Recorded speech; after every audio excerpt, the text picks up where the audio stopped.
Hi folks, Chris Voss here. This will be part of our podcast series for the Chris Voss Show on iTunes. So the podcast that we're doing there now regularly, be sure to check it out if you're seeing this video on YouTube or on my website. Check out the video and other podcasts on the Chris Voss Show on iTunes.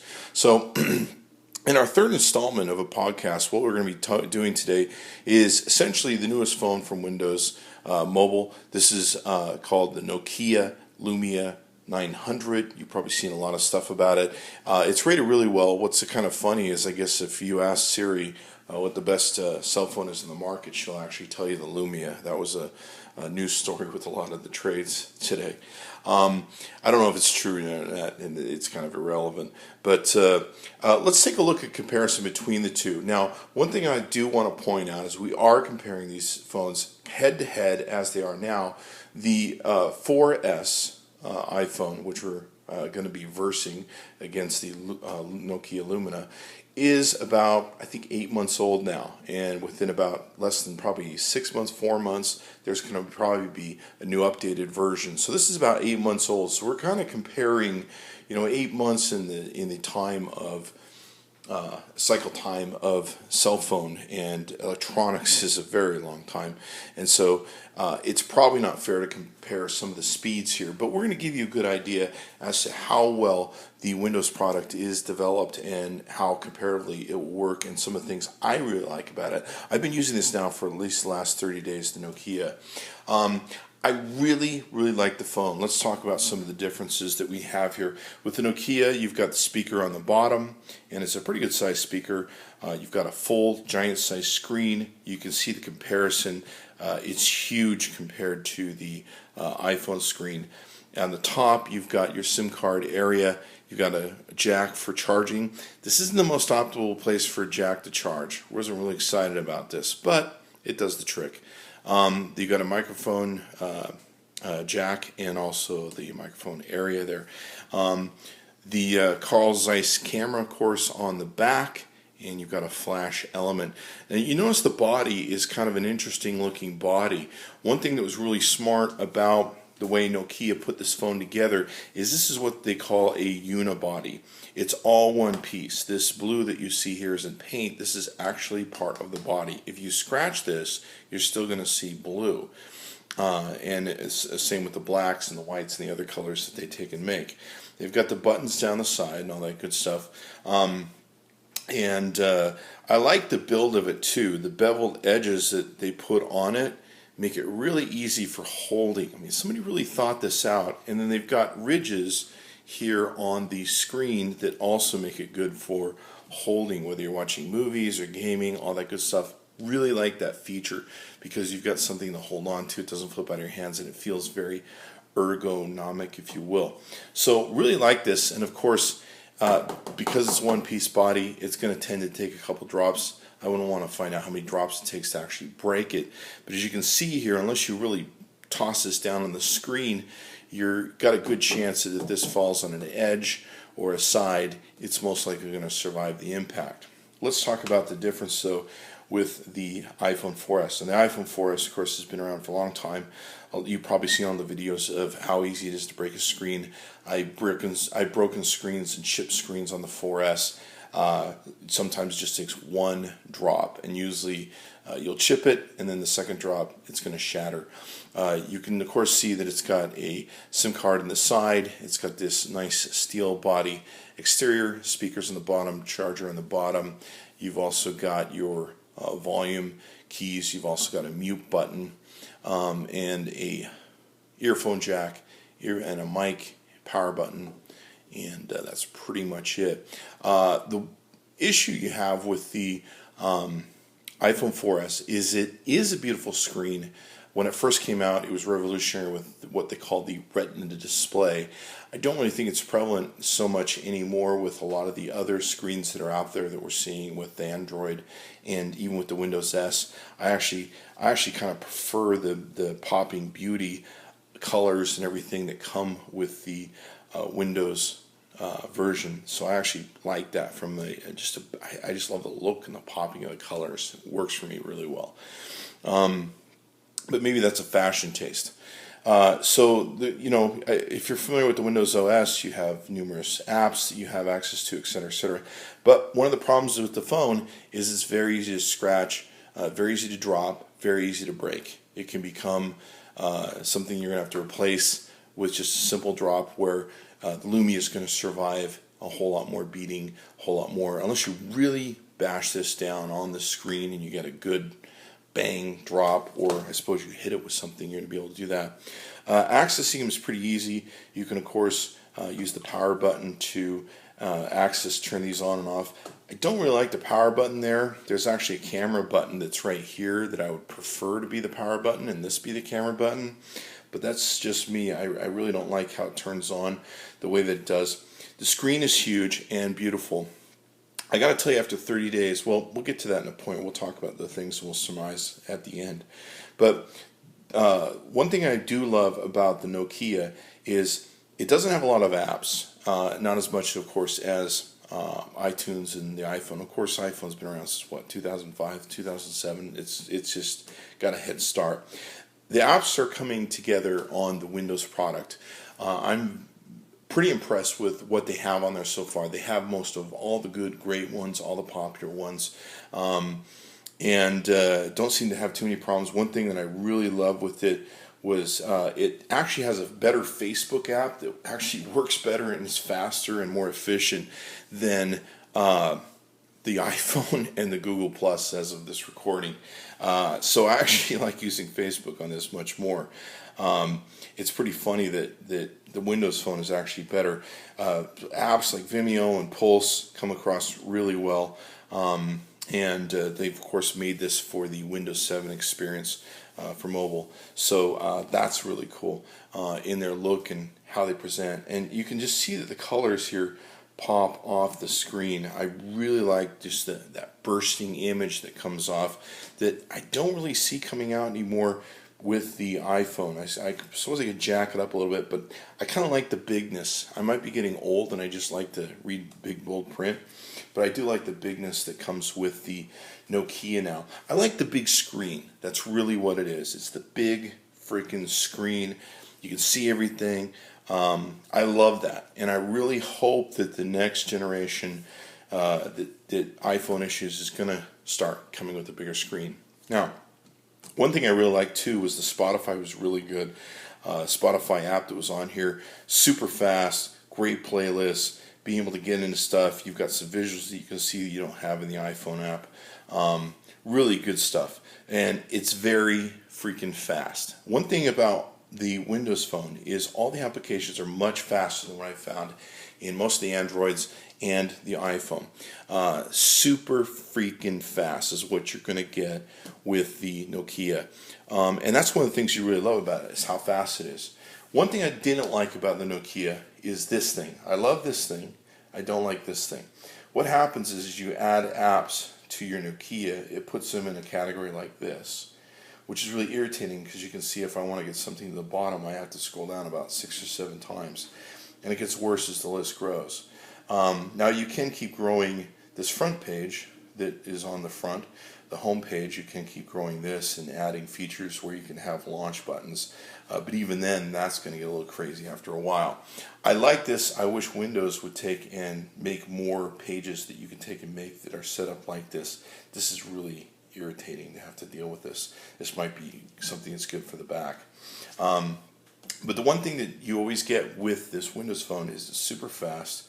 Downloads are whipping fast is a correct word. They're, what are we looking for here? We're looking for Marketplace. Now they have the Marketplace where you can, of course, get the apps and everything else. It's all categories fairly well. You can find free games, pay games, music, different features that they want to take and do, podcasts, all that good stuff.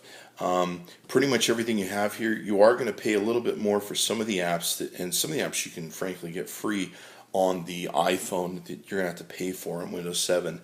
I think you end up paying a little bit of a premium for developers to make things for Windows 7. So keep in mind, that's one of the things you're going to have to take and deal with. It's not much more, maybe $1 or $2 more, but definitely there's a whole lot more paid apps you have to pay for that you would otherwise get for free on the iPhone. So there's always that. Now, some other good things that I really like about them, of course, with the iPhone, you're really looking at something that has a lot of great apps. Camera-wise, it's got an awesome camera. The camera that's on the Nokia Lumia 900 was supposed to show a lot of promise. It's a Carl Zeiss camera. It's supposed to have great optics and all this sort of great stuff that was pitched out when it first launched. In testing out the Lumia, even with the adjustments you can make, the ISO and stuff that you can customize with the camera that you can't customize ISO and some of those different elements with the iPhone camera, it's just not that good. I mean, it really isn't. I'm not impressed with it. The colorization is pretty dead. You really have to liven up your photos. You can save photos and get nice photos, but if you really, really love using a camera work with your iPhones and you really are passionate about it, the iPhone is a much better camera. In fact, from everything I've seen, the best camera. And a lot of it doesn't come down to the megapixels, it comes down to the optics. As you can see here, I have a thing that it's a magnetic stick-on that sticks on for my fisheye lenses and different things for the iPhone. So that's what that is. So camera-wise, you're getting a much better camera with the iPhone. Much better camera. I've tried tricking out all the different settings, the ISO, the exposures, everything with this. I can get good pictures. They're good pictures compared to, some of the cameras you saw out there. And then if you trick them through some of the apps that can give you some experiences that you might like, they're good. They're just not as good as the iPhone. So camera-wise, you're not looking at a whole lot of fun between the two. I definitely would go with the iPhone for the camera, and if the camera is important to you. It's good looking. That's one of the things I love about it. I love the design of it. I love the big feel of it. Speakerphone-wise and calling, I usually call people on speakerphones.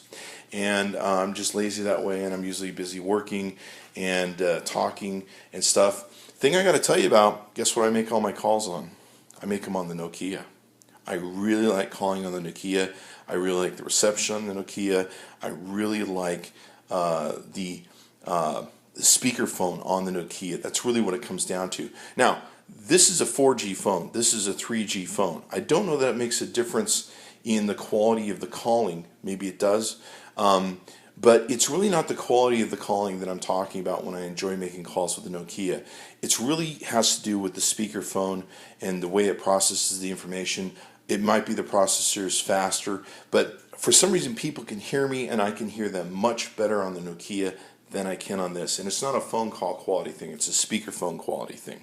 So that's one of the things I really like, and I find myself using this thing for phone calls and using this, of course, for apps and camera work and playing games.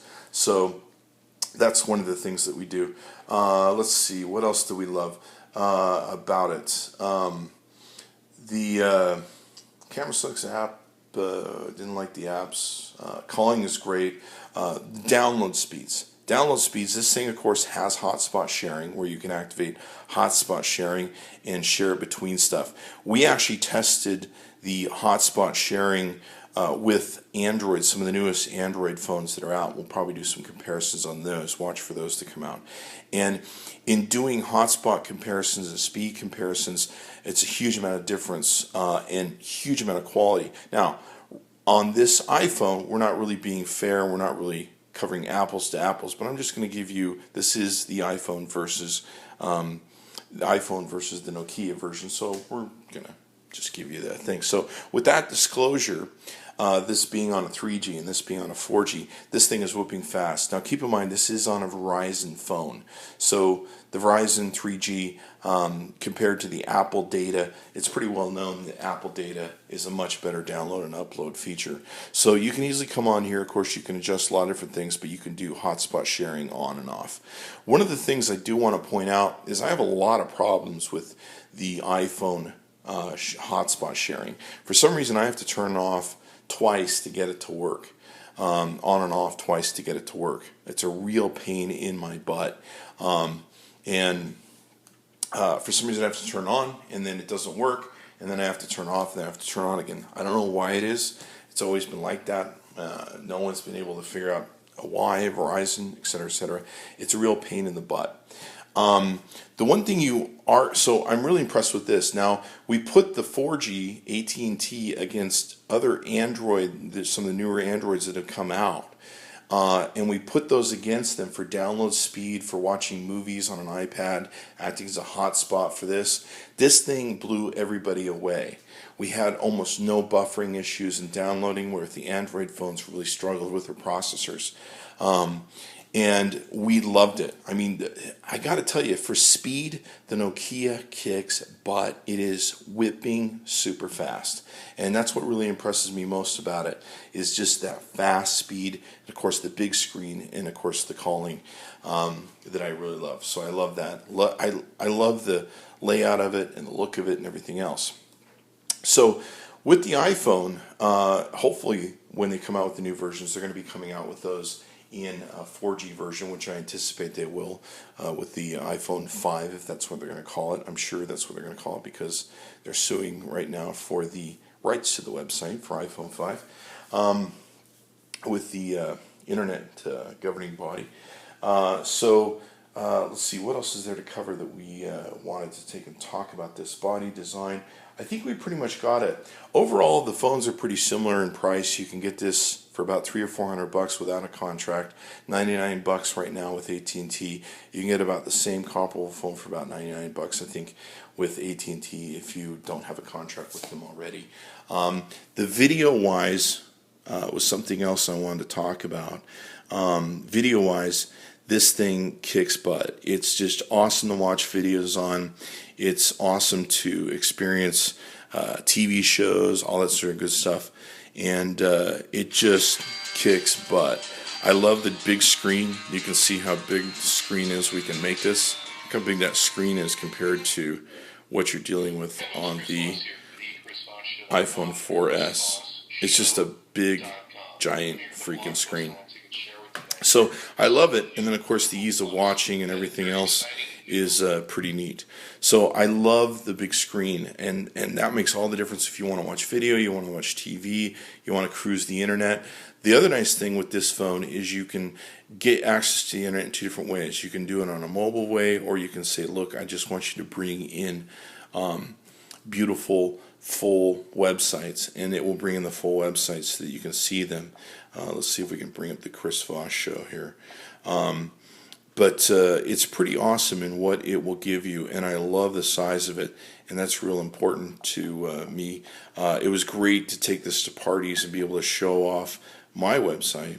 And in showing off my website, people could actually see the full giant screen of everything, and I really, really like that. Let's see if we can't get into the chrisvossshow.com, and so you can see how this lays out. Very fast on its delivery of web pages. Really like the speed of it, and of course we're on a Wi-Fi network right now, but you can see here, you can see very quickly, and I've got a lot of images on the chrisvossshow.com. No lags, all that sort of good stuff. You're going to have a whole lot more issues with the iPhone 4S, and so that's another reason that I really, really enjoy it. So love the speed, love the images, love being able to cruise the web. Honestly, I really, really like this phone. If this phone had apps and a killer camera, I would throw this one away. That's just how it works. In my mind, I found myself really using this phone a lot, but I've got to have a camera. Camera's really important to me, and having apps that are some of the latest breaking apps that are out there are really important to me too. Now, if you are not a camera person, if you're not an app person, you can this is the phone for you. Get this phone. I would say get this phone, check it out, and add this if you're a Windows person too. One other thing I do want to point out is one of the problems with this phone is, and they use this as a selling point for it, but it's really not a selling point in my mind, is they have a feature where they pull in from all your social networks all of your data and they put it in. The problem is they pull it on as contacts. You end up with 50 gazillion contacts, especially if you have a lot of contacts on Twitter, Facebook, and everything else. It pulls them all in your contacts, which is insane and stupid, and I hate that. So before you get one, make sure you control your contact database. They do sell it as to, hey, you can look and see what all your friends are doing recently and their recent posts on all the social media things. That is kind of cool, where you can see all their most recent posts of your friends. But in the end, I really don't want 50 billion Twitter followers in my contact database, and that creates a humongous problem that I don't really appreciate. So, check it out. I really like the Nokia phone. Like I said, you can see here is a list of notifications from my social networks. It's a lot of data to process. I mean, it's just insane. I don't know why anyone would want to process some of this thing. It shows some of my recent Twitters that I'm taking and putting out. I love the phone. Like I say, this would be my phone, and I would throw away the 4S and move on if it weren't for the fact that I need a really good camera. I love having the latest and greatest apps and toys and everything else that comes with the iPhone 4S. But I love the hotspot. I love the speed. I love the racing speed of this. Be sure to watch when we compare this. We're going to compare this against the HTC One X, and we're going to compare the two. And I actually, for the most part, this thing will win over the HTC One X, so be sure to tune in for that. So keep that in mind when you're taking a look at these two phones. You want to compare the two. If you're a Windows fanatic, this is the definite phone that's the winner. You've got to get this phone every time. If you don't need a camera and great apps that you can get with the iPhone, go with the Windows 7 Nokia. I'm super impressed with the phone, and I've been impressed with it over a lot of Android phones too. So that's really great too. Now, of course, with Android, you're getting Google integration and you're getting great apps too. So that's going to be something you're going to want to, of course, like we said, if you're not concerned about apps, you're not concerned about cameras, go with the Windows 7. It's got a great camera in it. So, I wouldn't knock it from that element. So we'll wrap up our version of the 3 of the podcasts from the Chris Voss Show on iTunes. Be sure to check in iTunes and subscribe to our website. Be sure to subscribe to our YouTube channel, the Chris Voss Show.com, and we hope you like our little comparison of the Nokia Lumia 900 versus the iPhone 4S. Thanks for coming by.